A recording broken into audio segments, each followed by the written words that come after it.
이사야 3장 8절에서 12절입니다. 드디어 예루살렘이 넘어지고 유다는 쓰러진다. 그들이 말과 행동으로 주님께 대항하며 하나님의 영광스러운 현존을 모독하였기 때문이다. 그들의 안색이 자기들의 죄를 고발한다.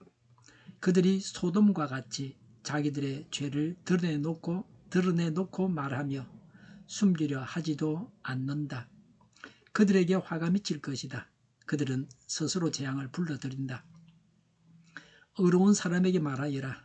그들에게 복이 있고 그들이 한 일에 보답을 받고 기쁨을 누릴 것이라고 말하여라. 악한 자에게는 화가 미칠 것이다. 재난이 그들을 뒤덮을 것이다. 그들이 저지른 그대로 보복을 받을 것이다. 아이들이 내 백성을 억누르며 여인들이 백성을 다스린다. 내 백성아, 내 지도자들이 길을 잘못 들게 하며 가야 할 길에서 벗어나게 하는구나. 아멘. 8절에 드디어 예루살렘이 넘어지고 유다는 쓰러진다고 했습니다. 바벨론 제국의 침략으로 남한국 유다가 망할 것을 예언한 것입니다. 이 예언은 선포된 때로부터 150년 후에 성취되었습니다. 이사야는 이 예언을 완료형을 사용하여 확실하게 이루어질 것을 강조했습니다. 8절에 그들이 말과 행동으로 주님께 대항하며 라고 했습니다. 그들이 멸망한 이유를 말합니다. 그들의 죄악은 언어와 행위 이 둘을 통한 것입니다. 언어는 유대인의 속담에 물고기는 입에 낚시가 걸리고 사람도 역시 입이 걸려 패망한다는 말이 있습니다. 입술로 하나님의 영광을 드러내기도 하고 하나님을 진노하시게 할 수도 있습니다. 성경은 혀로 범한 죄에 대해 항상 경계하고 나무라고 있습니다. 여기서는 혀로 범한 죄는 구체적으로 하나님께 대한 망령된 말이나 부모에 대한 불경한 말입니다. 야고보서 3장 6절부터 8절에 인간의 혀가 생의 받기를 사르는 불이요 쉬지 아니하는 악이요 죽이는 독이 가득한 것이라고 말하며 말을 통한 범죄를 경고하였습니다. 하나님께서 선하게 창조하신 입술로 오히려 하나님의 영광을 더럽히는 자가 옳다고 인정받을 수는 없습니다. 깨끗한 심령을 가지고 입술을 통하여 하나님을 경외하며 하나님을 찬양하는 자를 하나님은 의인이라 구별해 주실 것입니다. 행위는 바른 행실로 하나님을 경외해야 합니다. 구원받는 것은 선행으로 되는 것이 아닙니다. 오직 그리스도의 구속 사역을 믿어서 얻습니다. 그러나 우리의 삶이 우리 자신의 믿음을 비추는 거울입니다.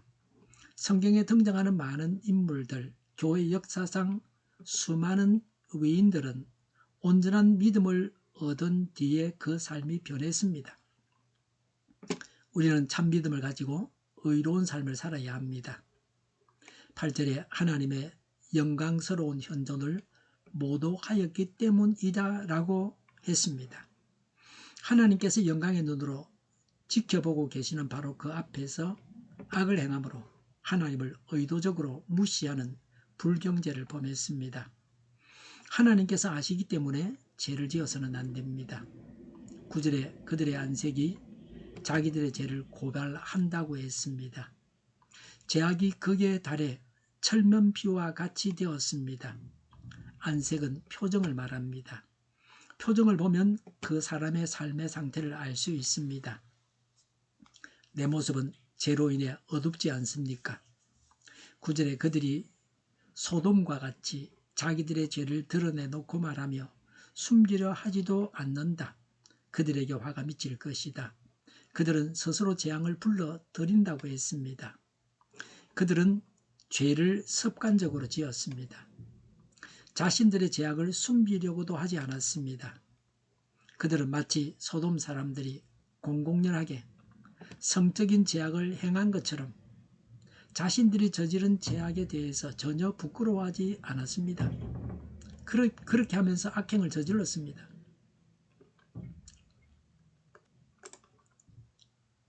죄 때문에 망하는 것입니다. 그러나 칼라일은 위대한 신앙을 가진 민족은 위대한 국가를 건설한다고 했습니다. 신앙은 우리를 위대하게 합니다.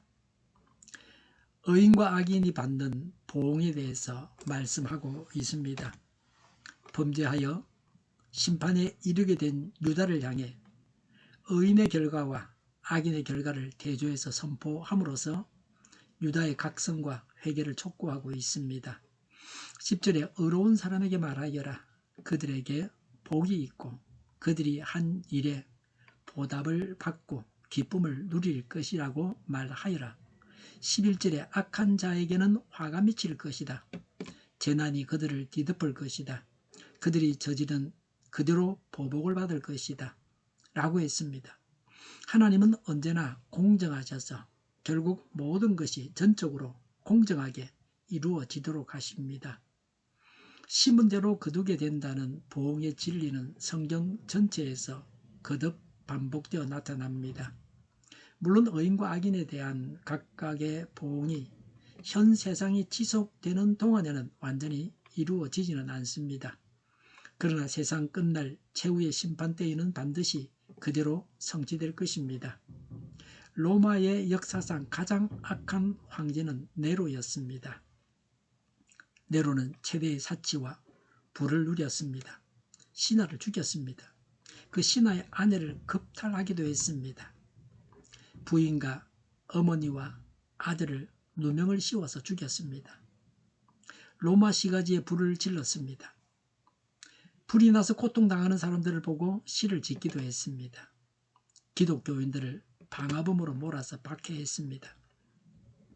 그러나 네로는 반란군에 쫓기다가 31살의 젊은 나이에 자살했습니다. 한편 그와 동시대에 살았던 바울은 전혀 반대의 삶을 살았습니다. 높은 학식을 가졌고 예수님을 만난 뒤에 변화되어 권세와 부귀의 길을 버렸습니다. 복음 전파를 위해서 스스로 고난의 길을 갔습니다. 때로는 생명의 위협을 당하며 매를 맞기도 했습니다. 감옥에서 고통을 겪었지만 그 무엇도 그의 담대하고 확고한 신앙의 정열을 막지 못했습니다. 이렇듯 같은 시대의 한 사람은 오로지 자신의 정욕과 권세를 위해서만 살았습니다. 또 한 사람은 의를 위해 자신을 버렸습니다. 스스로 십자가의 길을 걸었습니다. 오늘 우리는 어떤 삶을 살 것입니까? 네로와 같은 악인의 삶을 살 것입니까?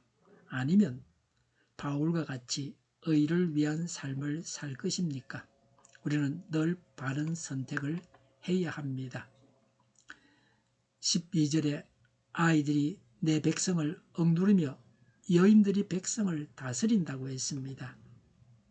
아이는 장난기 심하고 제멋대로 행동합니다. 즉 사고와 행동 방식이 유치하고 치졸한 소년입니다. 젊은 왕을 말합니다. 이 구절은 아하스 왕을 암시하는 것 같습니다.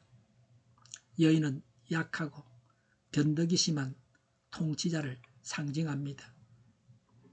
12절에 내 백성아 내 지도자들이 길을 잘못 들게 하며 가야 할 길에서 벗어나게 하는구나 라고 했습니다. 잘못된 인도를 받지 않도록 늘 조심해야 합니다.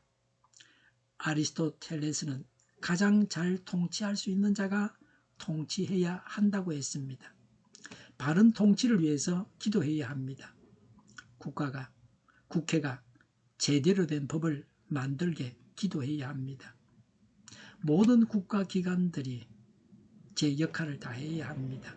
권세가 많을수록 하나님을 두려워하면서 바르게 권사를 행사해야 합니다. 심판하실 하나님 앞에서 바르게 행해야 합니다. 믿음으로 살고 죄를 버리고 성결한 삶을 살아야 합니다. 하나님께서 복을 주셔서 좋은 지도자가 우리를 지도하게 해야 합니다. 기도하겠습니다. 믿음으로 살고 죄를 버리고 성결한 삶을 살게 하옵소서. 우리나라의 지도자 복을 주옵소서. 지도자들이 바르게 지도하게 하옵소서. 저희를 불쌍히 여겨 주옵소서. 저희를 악에서 구하옵소서. 하나님의 뜻이 이 땅에서도 이루어지게 하옵소서. 저희의 간구에 응답하여 주옵소서. 기도하기를 쉬지 않게 하옵소서. 저희의 필요를 채워주시옵소서. 오늘도 차고 넘치는 복된 삶을 살게 하옵소서. 감사와 찬양을 하나님께 돌려드리며 예수님의 이름으로 기도드립니다. 아멘.